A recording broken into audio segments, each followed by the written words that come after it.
Masquera say Mure Zimbabwe, welcome to our channel Zim Confessions and Deep Secrets.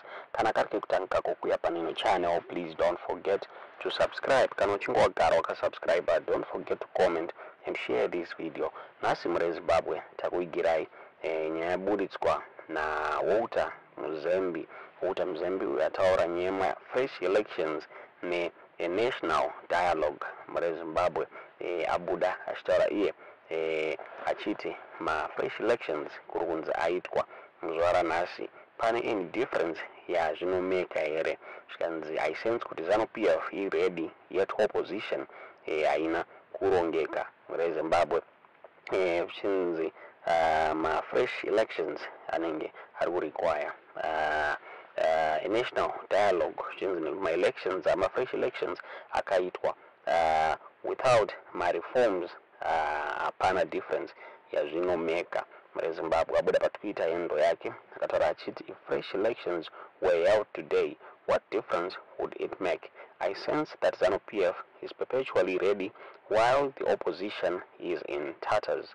Is it fresh elections required now without reforms, or a genuine brokering of national dialogue to reset everything to people's aspirations for renewal and reform based on the liberation vision, ethos and principles of an inclusive and equitable state of all? Gutsa ruzhinji, not gutsa vene. Ndo zvakabuda zvitaurwa na Walter Mzembi. Tsingaziye kuti munoiona sei nyaya iyi. Ndofunga a lot of people vakabuda vachiti there is need for ma fresh elections mushure mekunge bato re-Citizens Coalition for Change raitungamirirwa navanelson Chamisa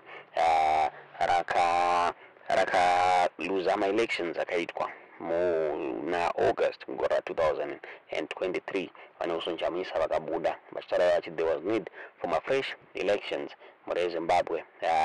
Zvichinzi ZEC yakariga ma elections, ZANU-PF yakariga ma elections chibatsirana neZEC Mure Zimbabwe.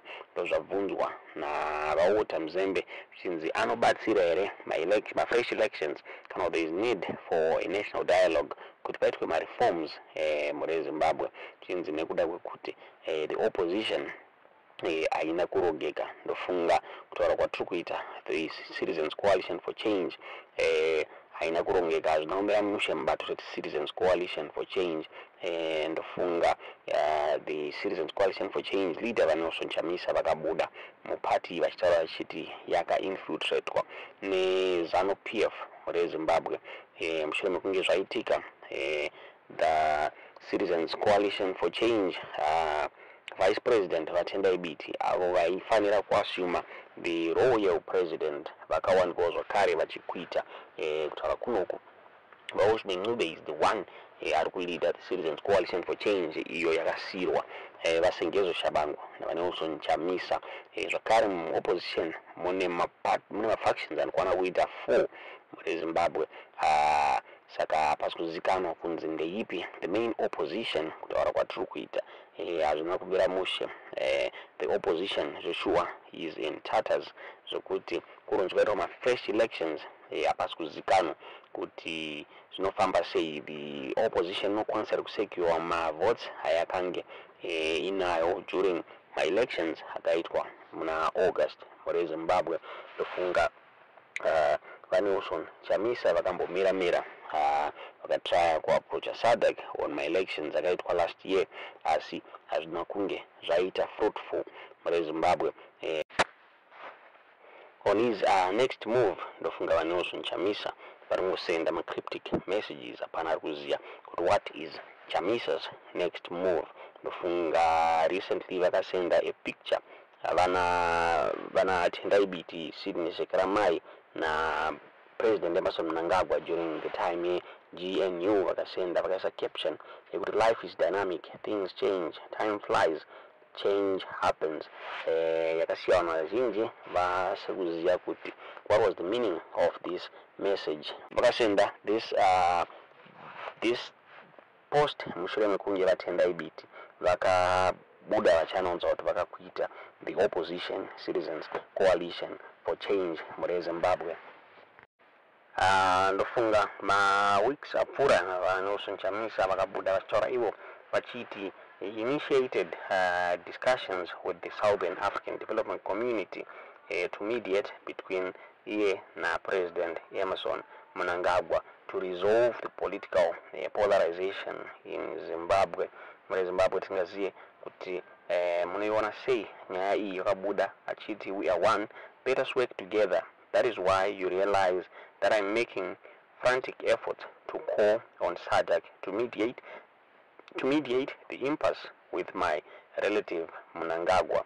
Ngaziye kuti munoiona sei nyaya iyi yakabuda, the economy is in tatters and it is affecting every citizen. I'm not talking about politics but the state of the economy.